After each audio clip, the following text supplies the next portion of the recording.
Hello' বন্ধুসকল, আজি মই গুৱাহাটী আহিছিলোঁ। গুৱাহাটী আহোঁতে এটা মানে গুৱাহাটীত মিনি তাজমহল আছে। মিনি তাজমহলটো মই দেখা নাছিলোঁ এদিনো, আৰু অলপ আজি আহিলোঁ যিহেতু সকলোকে সুধিলোঁ, সোধোতে মোক দেখাই দিলে। এই মোৰ পিছফালে আছে, এতিয়া বৰ্তমান চাওক কেনেকুৱা লাগিছে মিনি তাজমহল। আপোনাৰ আগ্ৰা যাবলৈতো এতিয়া ইমান এটা হেৰি হোৱা নাই, আমাৰ কেপাচিটি হোৱা নাই, তো ইয়াতে মিনি তাজমহল চাবলৈ আহিলোঁ।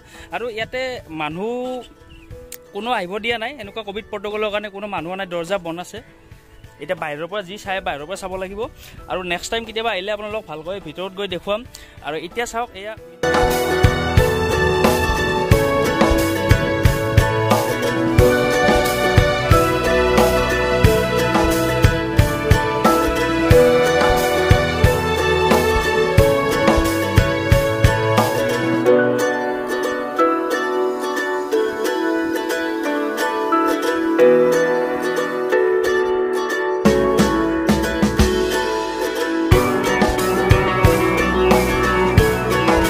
ৰাহুল ধুনীয়া লাগিছে। এনেকুৱা মছজিদ দেখা নাছিলোঁ আগতে।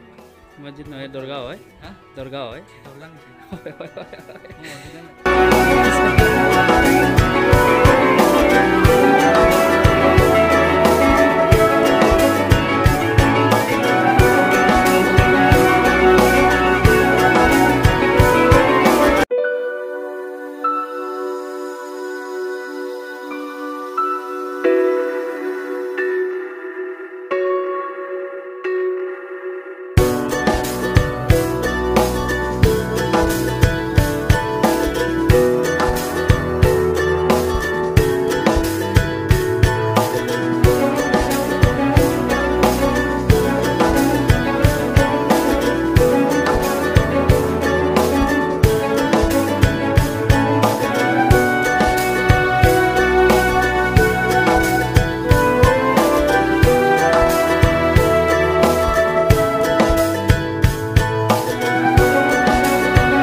দৰগাহখন কিন্তু এতিয়া বন্ধ আছে। আমি আহিলোঁ, মানুহ চাওক, মানুহ এজনে নাই ইয়াতে। চাওক, এয়া দেখা পাইছেনে?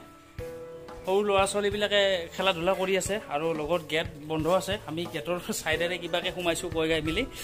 আপোনালোকে আহিলে কিছুদিন পিছত আহিব, এতিয়া আহি লাভ নাই, কাৰণ ইয়াতে মানুহ নাই আৰু ভিতৰত তালা মাৰা আছে। বাহিৰৰ পৰা আপোনালোকক দেখুৱালোঁ ভিডিঅ'টো, কেনেকুৱা লাগিল কমেণ্ট কৰি জনাব। বাই।